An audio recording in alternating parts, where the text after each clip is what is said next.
अच्छा, रिसीवर ही निकाल कर रखा है। 9 घंटा फोन ही नहीं लगा।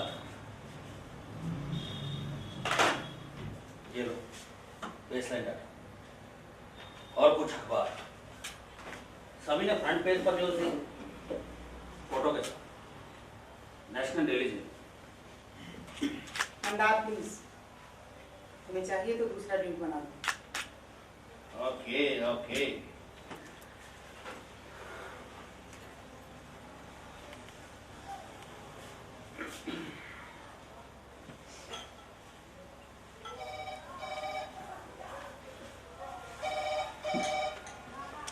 मेरे लिए हो तो कह दो घर पर नहीं हूँ। लेकिन आज तो फोन आएंगे। मैं जो कह रही हूँ वही करो।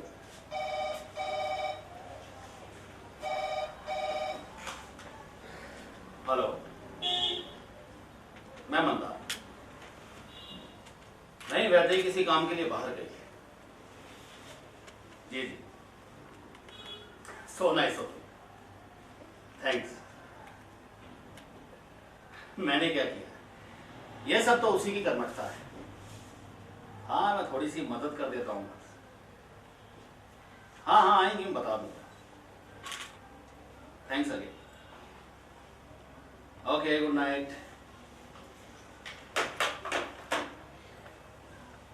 मिसेज माने तुम्हें फोन पर बधाई दे रही थी, और मुझे इतने बड़े इंटरनेशनल इवेंट में इंडिया को रिप्रेजेंट करने का मौका जो मिला, वो कह रही थी she was so proud of you. बस करो, दिन भर यही सब सुन सुनकर बोर हो गई हूँ।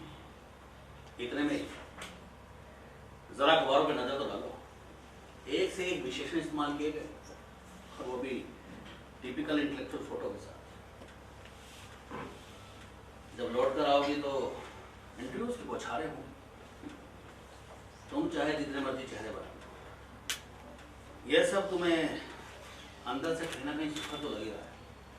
फिर मेरे सामने मान लेने में तो कोई बुराई नहीं। अपने सर्कल में भी काफी उथल पुथल मच गई।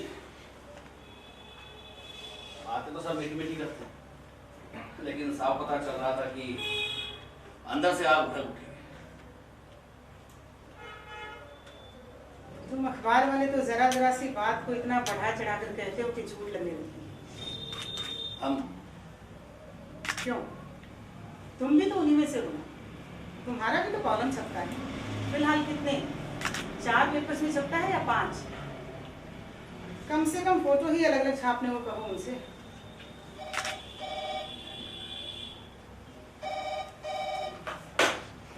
अरे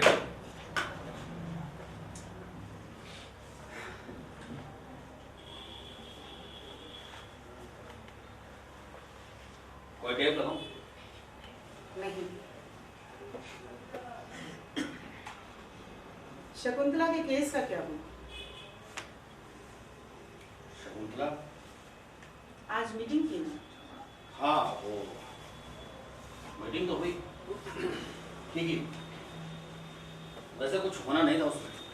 क्या मतलब? मतलब यही कि जब उसके माता पिता ही पीछे हटे तो हम भी क्या कर सकते। वैसे गलती उनकी भी नहीं, तो फिर हम भी उस लड़की के लिए क्या कर सकते थे।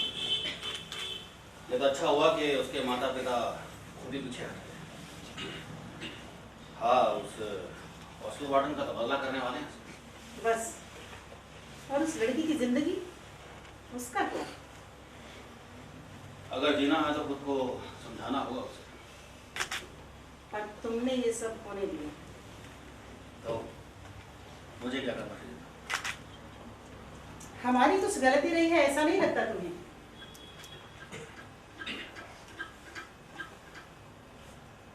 और यही एक केस नहीं, आजकल बाकी केसेस में भी ऐसा ही होने लगा है। इसीलिए इतनी अपसेट हो? ना हो, उस लड़की का जीवन बर्बाद हो गया, तुम नपुंसक को नाकारों की तरह देखते रह गए। ऊपर से उस बात का समर्थन कर रहे हो यहाँ, वो भी मेरे सामने।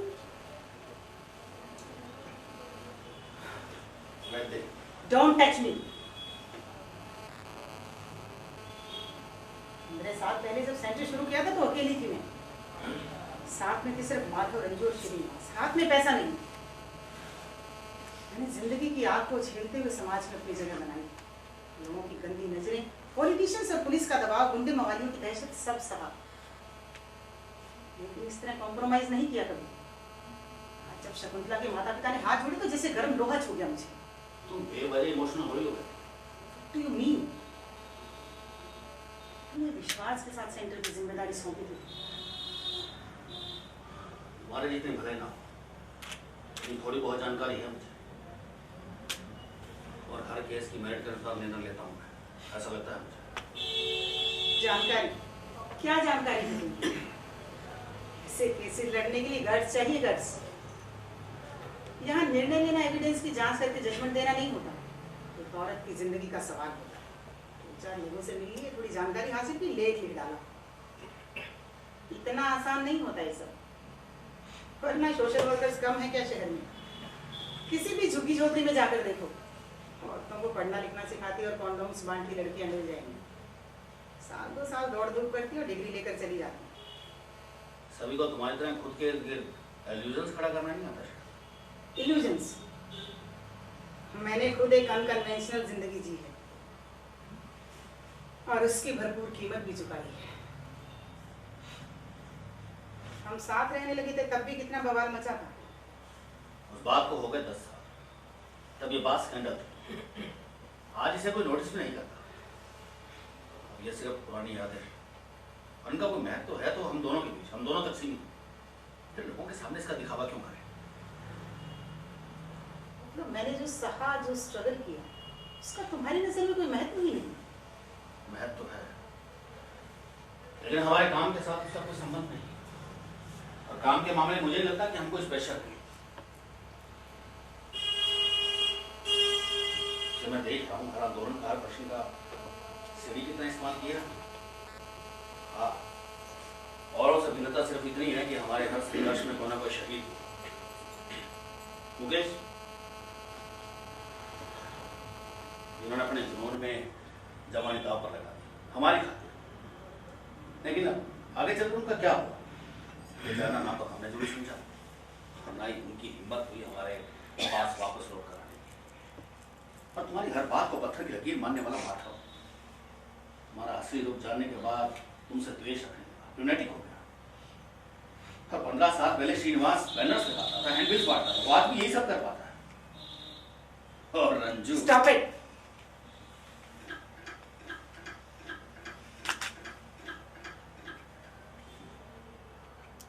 तुम जीत गए हो ऐसा लगता है तुम्हें? तरस आ रहा है मुझ पर।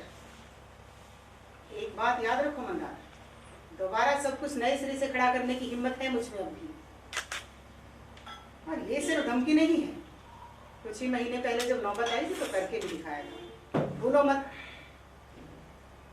अनशन पर बैठी थी उनसे मिलने आने वाली हर गाड़ी की कतार याद है मुझे, और उनमें से कितनी लाल बत्ती वाली गाड़ियां थी यही सब गिनता बैठता था श्रीनिवास। लेकिन ये सब तमाशा खड़ा करके तुमने हासिल क्या किया तो खुद भी समझ पाई बात। ठीक है, मैंने जो किया वो गलत रहा होगा, लेकिन जिन कामों में तुम शामिल थे उनका क्या? सारे आइडियाज तो तुम्हारे ही होते। और सही बात सही समय पर सही लोगों तक कैसे पहुंचे, कितना तो तुम सेटल कर ही लेते हो। सेटल एकदम मेथोडिकली करता हूँ, लेकिन बाद में तुम्हारे संवेदनशील होने का दिखावा नहीं करता मैं। दिखावा? और नहीं तो क्या? वरना शकुंतला को लेकर तुम आज इतनी अपसेट क्यों? अपने दिल की बात कही तो दिखावा लगता है तुम्हें। क्या कर सकते इसका पूरा अंदाजा नहीं है तुम्हें। अच्छा, मैं अंडर प्रोटेस्ट ये मौका नकार रही हूँ, कॉन्फ्रेंस में नहीं जाऊंगी। वजह भी नहीं पूछोगे? नहीं। 10 साल हो गए हम एक साथ रहते। ये इम्पल्सिव बर्ताव तुम्हारा मेरे लिए नया नहीं है। आज मैं जैसे ही अंदर आया तभी मुझे मालूम हो गया। डॉक्टर मेहता से कल के लिए अपॉइंटमेंट लेता हूँ। 8-10 रोज में सब ठीक हो जाएगा। हाँ, ऑर्डर ही मत लो। Stop. Stop patronizing. I am serious.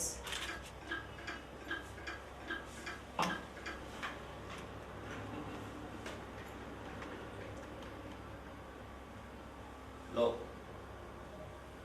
News room में रावत, बात करो उससे। अभी फ्रंट पेज बना नहीं, लो ना।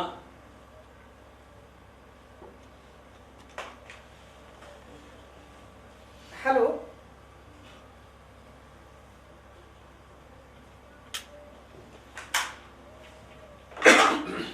किस बात की इतनी तकलीफ हो रही है तुम्हें?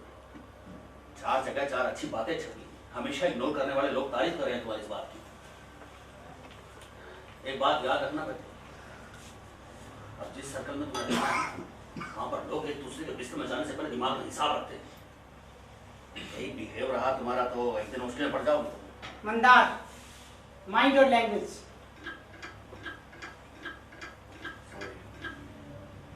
वापस ले जाओ उसे। Baseline data my foot. जीते जाते इंसानों का सुख दुख आंकड़ों में गिनते हो तुम लोग। मैंने जरा सा क्या कह दिया, खुद को मेरा सलाहकार समझने लगे हो। Think tank. सिर्फ फिजिकल प्रॉक्सिमिटी से कुछ साबित नहीं होता मंदार। मैं तुम्हारी असलियत अच्छी तरह जान चुकी हूँ। तुमने कभी किसी को मेरे करीब आने ही नहीं दिया, और इतना ही नहीं, अपनी होशियारी और मेरी गलतियों का फायदा उठाते रहे। बस यही किया है तुमने। मेरे विषय को परे रखो। क्यों? तुम पर भारी पड़ेगा इसलिए? अगर तुम्हें समाधान मिलता है तो ऐसे समझो। क्या कहा तुमने? बाद में तुम्हें तकलीफ होगी कभी। मेरी चिंता मत करो तुम। याद आए तो ताज्जुब होता है। 10 साल पहले एक मीटिंग में देखा था। सफ्टिक की तरह साफ थी तुम्हारी नजर। बोल रहे थे तो एक एक शब्द जैसे मन की किसी तह तक उतर रहा। कोई पत्ता आंधी सा खींचता चला जाए उस तरह खींचती चली गई मैं तुम्हारी ओर। इससे पहले कुछ समझ पाती हम एक दूसरे के करीब आ चुके थे। अब लगता है खुद पर नियंत्रण रखा होता तो अच्छा था। चताप हो रहा है। दूर रहकर वो चित्र मन में संजोकर रखता तो अच्छा था। कि जैसे ही मैं तुम्हारे पास आया, तुम्हारे इतने रूप देखे कि अरे हर जाल में घुसता चला गया। फिर धीरे धीरे मुझे रास्ता मिलता चला गया और मैं तुम्हारे हर खेल में शामिल होता चला गया। यानी ये सब खेल चल रहा है, ऐसा लगता है तुम्हें? Precisely. पावर। हमारे पास पावर है, ये बस सामने वाले को जता भर देने की बात है। इसके बाद इस पावर का इस्तेमाल करने की जरूरत नहीं पड़ती, बल्कि हर संघर्ष में इस पावर के एहसास से यश की प्राप्ति होती है। और ये सब तुमसे बेहतर कर पाया कोई?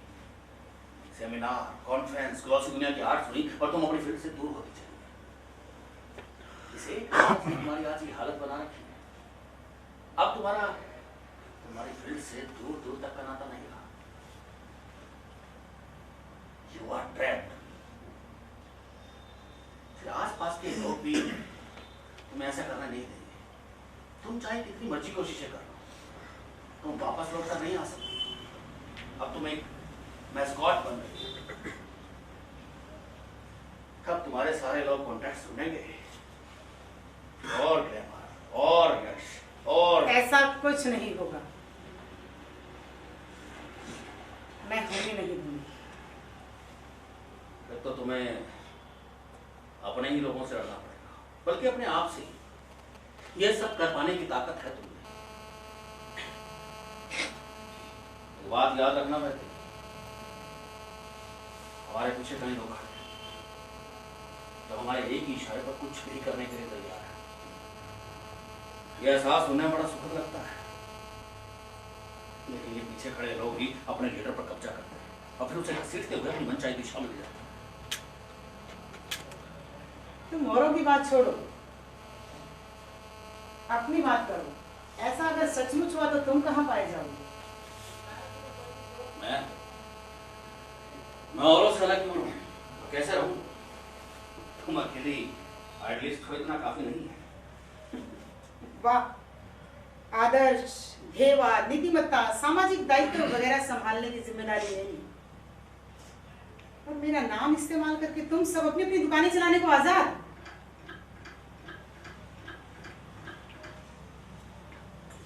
बस, enough of argument. just for the sake of arguments. और बोलोगे तो और एक्सपोज हो जाओगे। चाहे खुद को जितना मर्जी होशियार समझो, अपना ओछापन नहीं छुपा सकते। और याद रखना, मेरी बराबरी तो तुम कभी कर नहीं पाओगे।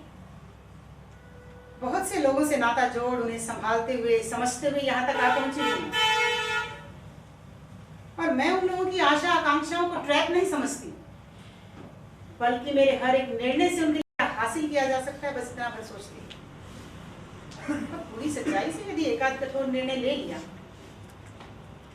तो मुझे उन्हें समझाने के लिए इंटेलेक्चुअल जार्गन्स की जरूरत नहीं पड़ेगी। तुम्हें क्या लगता है ये तुम्हारे इर्द गिर्द मंडराते लड़के लड़कियां तुम्हारे द्वारा उछाले गए बड़े बड़े लेखकों का नाम झेलने में धन्य महसूस करते हैं? और यही मेरा कैटलिस्ट है। ये लोग तो मेरे कभी थे ही नहीं। मेरे लोगों को यूं घंटों ऑफिस में बैठकर ब्रेनस्टॉर्मिंग के नाम पर कियोस्क क्रिएट करने की जरूरत नहीं होती। उनके पास एक इनहेरेंट विजडम होती है और वही उन्हें रास्ता भी दिखाती है। वैसे तुम इंडिविजुअल ग्रोथ और कलेक्टिव डेवलपमेंट को मिक्सअप कर लो। इंडिविजुअल ग्रोथ,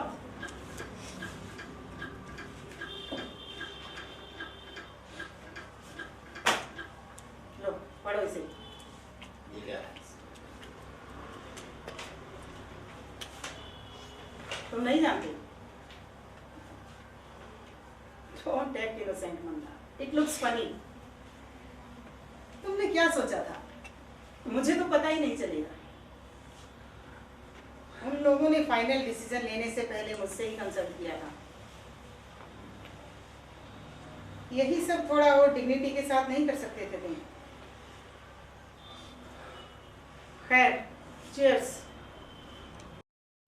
एक बड़ी मल्टीनेशनल एजेंसी में बतौर एडवाइजर जा रहे हैं आप। एक मिनट मुझे लगता है कि हम दोनों के बीच कुछ मिसअंडरस्टैंडिंग चल रही है। आई कैन एक्सप्लेन, हम बात करेंगे। कोई जरूरत नहीं, बस इतना याद रखो, हमारे बीच सारे संबंध खत्म हुए। एक फॉर्मल पहचान, वो भी तुम्हें कायम रखनी है। तो साहब पहले से हमने एक दूसरे से प्यार किया। आज भले ही बहस झगड़े और शब्दों से एक दूसरे को जख्मी करना, ये सब कुछ बचा हम लोगों को। लेकिन इतना कुछ सहने के बाद एक गुमनाम जिंदगी ही मेरे हिस्से में है।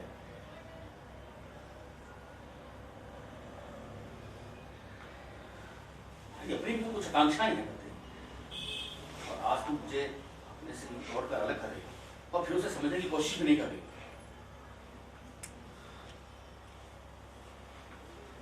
वासंती के बारे में क्या सोचा है?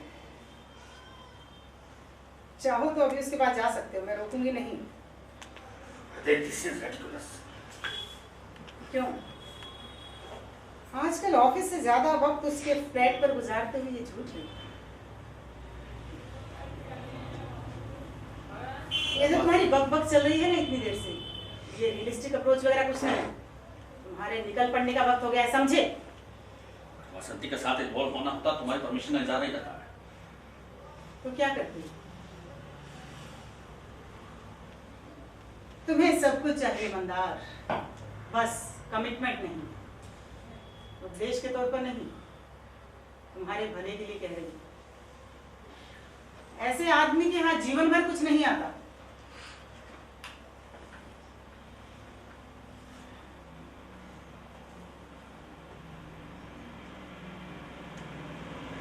हेलो रावत, हाँ नमस्कार। एक खबर है आपके लिए। मैं सेमिनार का निमंत्रण अंडर प्रोटेस्ट नकार रही हूँ। नहीं, अभी तुरंत मत छापिए। हाँ, मैं डिटेल में बात करूंगी कल सुबह। ठीक है, कल मिलते हैं।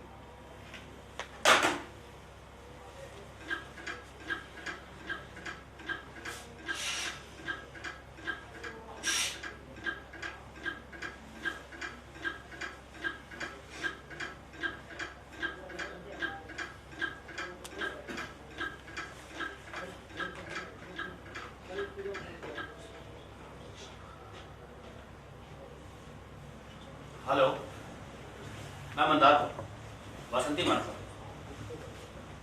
क्या मैडम कहीं बाहर गई? कुछ बताकर नहीं? तो ठीक है, जैसे ही वो आए तो बता देना कि मेरा फोन आया। आते ही बात करेंगे मुझसे। जितना मैंने कहा है उतना ही समझो। उनके पास मेरा नंबर है। और हाँ, हेलो हेलो हेलो।